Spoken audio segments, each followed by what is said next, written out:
বাংলাদেশের এক চুদির ভাই শুধু একটা ইলিশ মাছ এরকম হাতে ধরে আর বলে যে ওই নাকি লাস্ট ইলিশ, মানে ওই ওই ছাড়া আর কোথাও পাওয়া যাবে না, বাংলাদেশ ছাড়া আর কোথাও পাওয়া যাবে না। ভাই, তোকে একটু ভালো করে বলে রাখি, আমাদের দেশে যা ইলিশ আছে তা তোদের বাংলাদেশ ঢেকে দিতে পারি।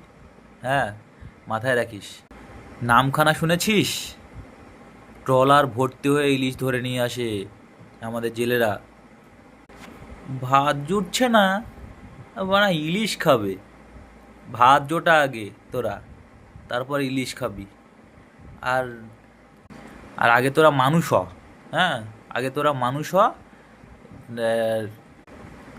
তোদের দেশে আইন শৃঙ্খলা বলে কিছু নেই, একটা মানুষকে খাইয়ে তোরা মেরে দিচ্ছিস। হ্যাঁ, তোরা আগে মানুষ হ, তারপর তোরা ইলিশ খাবি।